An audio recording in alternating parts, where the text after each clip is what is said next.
IT বাড়ির পক্ষ থেকে আপনাদের সবাইকে স্বাগত জানাচ্ছি আজকের বাংলা ভিডিও টিউটোরিয়াল পর্বে। আমাদের আজকের পর্বের বিষয় হচ্ছে অডিও প্লেয়ার বা একটি ওয়েবসাইটে আমরা কিভাবে অডিও ইউজ করতে পারি, বা আমাদের HTML যে পেজটি আমরা ডিজাইন করব বা HTML আমরা কিভাবে অডিও ইউজ করব। তো গত পর্বে আমরা অ্যানিমেশন নিয়ে কথা বলেছিলাম, আশা করি সবাই সেগুলো ক্লিয়ারলি করতে পেরেছেন। তো অ্যানিমেশনের মতোই HTML এর আরেকটি চমৎকার ফিচার হচ্ছে অডিও, এবং এই অডিও কিভাবে আমরা ইউজ করতে পারি, কন্ট্রোল করতে পারি, সেই বিষয়গুলো আমরা আজকে ক্লিয়ারভাবে দেখার চেষ্টা করব। তো চলুন শুরু করা যাক। দেখুন, এটা হচ্ছে আমাদের ইন্ডেক্স ফাইল। আপনারা জানেন অলরেডি আমরা বেসিক ইন্ডেক্স ফাইল তৈরি করে রেখেছি, এবং ইন্ডেক্সের সাথে দেখুন ইমেজ নামে একটি ফোল্ডার আছে, মিডিয়া নামে একটি ফোল্ডার আছে, এবং ইন্ডেক্স ফাইলের সাথে আমরা মিডিয়া নামক একটি ফোল্ডার তৈরি করেছি, এবং মিডিয়া ফোল্ডারের মধ্যে আমরা একটি MP3 ফরম্যাটের একটি গান আপনারা দেখতে পাচ্ছেন, যে এই গানের নামটা এখানে শো করতেছে। সো এই যে গানটা আছে, আমরা এই গানটা আমরা আজকে আমাদের ওয়েবসাইটে আনবো। তো যেহেতু গানটাকে আনার জন্য আমাদের গানের নামটা প্রয়োজন হবে, সো আমরা গানের নামটা আগেই কপি করে নিলাম। এবং আরেকবার ভালো করে খেয়াল করুন, এই গানটা কিন্তু আছে ইন্ডেক্স ফাইলের সাথে মিডিয়া নামক ফোল্ডারের ভেতরে।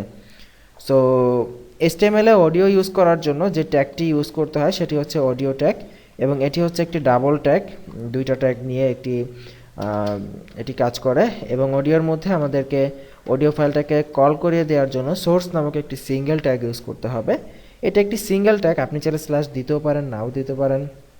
এবং এর মধ্যে src নামক অ্যাট্রিবিউট ব্যবহার করে আমাদেরকে অডিও ফাইলটাকে কল করে দিতে হবে। তো আপনারা দেখেছেন যে অডিও ফাইলটা আমাদের ইন্ডেক্সের সাথে মিডিয়া, এবং মিডিয়ার পরে আমাদের গানটা আছে, MP3 ফরম্যাটের যে গানটা আছে সেটার নামটা আমরা এখানে লিখে দিলাম।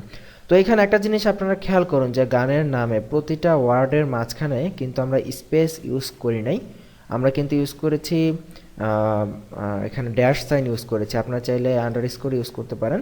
তবে অনেক সময় আপনার নেট থেকে যে গানগুলো নেন ওইখানে দেখবেন যে প্রায় সময়ই অডিও গানের নামের মাঝখানে স্পেস দেওয়া থাকে। তো আপনারা যদি স্পেস দিয়ে দেন তারপরেও কিন্তু হবে, ভুল হবে না যদি মেইন ফাইলটার নামে স্পেস থাকে। কিন্তু স্পেসটা কখনো কখনো কাজ নাও করতে পারে, বা কোনো ব্রাউজারে কাজ নাও করতে পারে।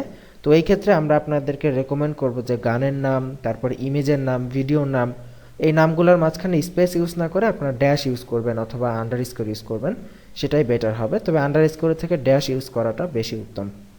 তো দেখুন, এটা হচ্ছে আমাদের অডিওর আমরা সোর্স ফাইল দিলাম, এবং এখানে আমরা টাইপ নামে আরও একটি অ্যাট্রিবিউট ইউজ করতে পারি।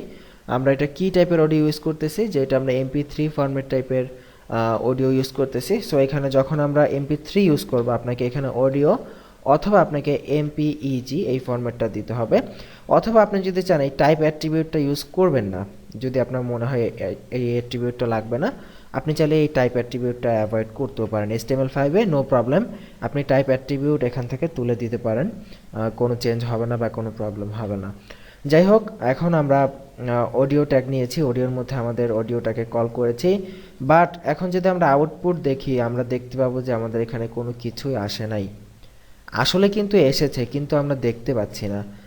বিষয়টা হচ্ছে এরকম যে অডিও ফাইলটা ঠিকই আমাদের ওয়েবসাইটে এসেছে, বাট আমরা দেখতে পাচ্ছি না, কারণ এটার কোনো কন্ট্রোল বার আমরা দেইনি, আমরা কোনো কন্ট্রোল বার দেইনি। সো এটার কন্ট্রোল বার আনার জন্য, যেটার মাধ্যমে আমরা গানকে কন্ট্রোল করব, আমাদেরকে কন্ট্রোলস নামে একটি অ্যাট্রিবিউট ইউজ করতে হবে অডিও ট্যাগের মধ্যে।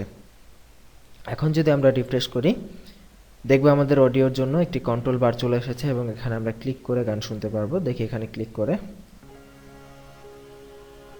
দেখুন গানটি প্লে হচ্ছে, এবং আমরা এখান থেকে টানতে পারতেছি। ইভেন আমরা সাউন্ড বাড়াতে কমাতে পারতেছি আমাদের ইচ্ছা মতো, এবং চাইলে মিউটও করে ফেলতে পারতেছি। সো এই হচ্ছে অডিও ট্যাগের বেসিক, যে আমরা কীভাবে অডিও ইউজ করব। অডিও ট্যাগ নিতে হবে, তার মধ্যে সোর্স নিতে হবে, সোর্সের মধ্যে src অ্যাট্রিবিউটের মধ্যে আমরা আমাদের অডিও ফাইলটাকে আমাদের ফোল্ডারে কোথায় আছে, রুটে কোথায় আছে, সেখান থেকে আমরা দেখিয়ে দিব। সো এখন একটা জিনিস আপনি খেয়াল করুন, এই পেজটাকে যদি আমরা রিফ্রেশ করি, দেখব গানটা মানে অফ হয়ে আছে। অফ হয়ে আছে বলতে কি, মানে শুরুতে গিয়ে আটকে আছে। তো আমরা যদি এমন চাই যে পেজটা রিফ্রেশ করার সাথে সাথে বা পেজটা লোড হওয়ার সাথে সাথেই গানটা প্লে হবে, তাহলে আমরা কি করব? তাহলে ঠিক এইখানে অডিওর মধ্যে আমাদেরকে আরেকটি ব্ল্যাঙ্ক অ্যাট্রিবিউট ইউজ করতে হবে, সেটি হচ্ছে অটো প্লে নামক একটি অ্যাট্রিবিউট আমরা ইউজ করে দিব।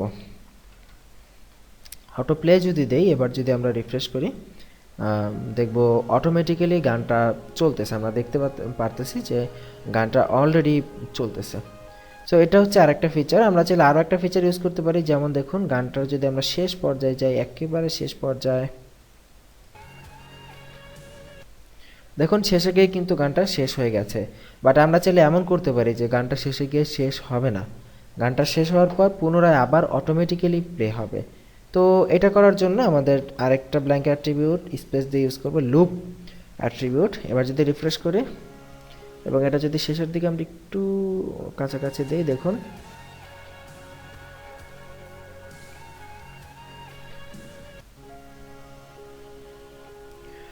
দেখুন যে গানটি কিন্তু শেষ হয়ে কিন্তু পুনরায় আবার কিন্তু চালু হয়ে গেল। সো এই হচ্ছে লুপ অ্যাট্রিবিউটের কাজ।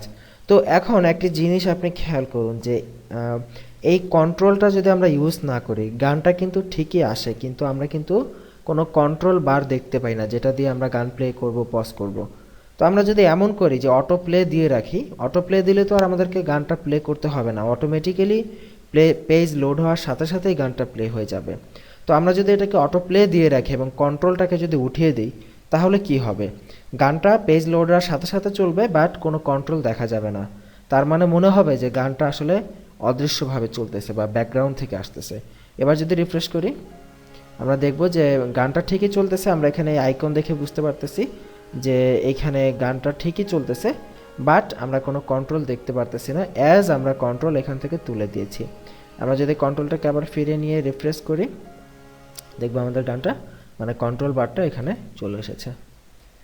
আর এখানে ফরম্যাটের ব্যাপারে একটি কথা, যে আমরা কিন্তু এখানে MP3 ফরম্যাটের গান ইউজ করেছি। আপনারা চাইলে ওয়াভ ফরম্যাটের গান ইউজ করতে পারেন বা OGG ফরম্যাটের গান ইউজ করতে পারেন। তবে এই ক্ষেত্রে সবচাইতে বেশি ব্রাউজার সাপোর্টেড ভার্সন হচ্ছে MP3 ভার্সন। এই ভার্সনটাই ম্যাক্সিমাম ব্রাউজার সাপোর্ট করে। সো এই হচ্ছে অডিও ট্যাগের বেসিক, এবং আপনারা যদি চান এই অডিওতে কিছু CSS যোগ করবেন তাও কিন্তু করতে পারেন। তো CSS যোগ করার জন্য আপনারা জানেন এই HTML এর সাথে CSS অলরেডি কল করানো আছে, এবং আমরা এখানে অডিও ট্যাগকে সিলেক্ট করে দিব এইভাবে। এবং এটা যদি আমরা কোনো উইডথ দিতে চাই, সাপোজ এখানে 600 পিক্সেল উইডথ দিলাম, দেখুন 600 পিক্সেল উইডথ হয়ে গেছে এটার, আমরা দেখতে পাচ্ছি উইডথ বেড়ে গেছে। এবার যদি আমরা এটাকে ব্যাকগ্রাউন্ড কালার দিতে চাই, আমরা এটাকে রেড ব্যাকগ্রাউন্ড দিতে পারি। এরপরে আমরা এটাকে প্যাডিং দিতে পারি, সাপোজ 10 পিক্সেল দিয়ে যদি আমরা রিফ্রেশ করি দেখুন এই যে এটার ব্যাকগ্রাউন্ডে লাল রং চলে এসেছে এবং দেখতে কিন্তু আগের থেকে একটু বেটার কোয়ালিটি মনে হচ্ছে। সো এইভাবে আপনি আপনার ইচ্ছা মতো আপনার অডিও ট্যাগকে, আমরা যদি এখানে একটু বর্ডার রেডিয়াস দিই তাহলে হয়তো দেখতে আরও কিছুটা সুন্দর লাগবে। আসলে ডিজাইনিংটা হচ্ছে যার যার পার্সোনাল ব্যাপার। ডিজাইনিং আসলে সবার ডিজাইন থিম এক না, সবাই ডিজাইনের মতামত এক না। দেখুন বর্ডার রেডিয়াস দেওয়াতে এটার সাথে অনেকটা মিলে গেছে। সো এখন দেখতে আগের থেকে একটু ভালো লাগতেছে। সো এইভাবে আপনি আপনার অডিও ট্যাগকে CSS দিতে পারেন, উইডথ বাড়াতে পারেন, এবং আপনার অডিও ট্যাগকে আপনি আপনার সুবিধা মতো কন্ট্রোল করতে পারেন। আশা করি বুঝতে পেরেছেন। অবশ্যই বাসায় একবার প্র্যাকটিস করে নেবেন, এবং প্র্যাকটিসের জন্য সোর্স ফাইল তো ডিভিডির সাথে দেওয়া আছেই। সো সোর্স ফাইল দেখে দেখে প্র্যাকটিস করতে পারেন যদি ডিরেক্টলি প্র্যাকটিস করা সম্ভব না হয়। তো ভালো থাকবেন সবাই, সুস্থ থাকবেন। আগামী পর্বে আমরা দেখব ভিডিও কিভাবে আনবেন, ঠিক অডিওর মতো ভিডিও কিভাবে আমরা আনতে পারি এবং কিভাবে ইউজ করতে পারি। তো সেই পর্বের আমন্ত্রণ জানিয়ে এখানে বিদায় নিচ্ছি। আল্লাহ হাফিজ।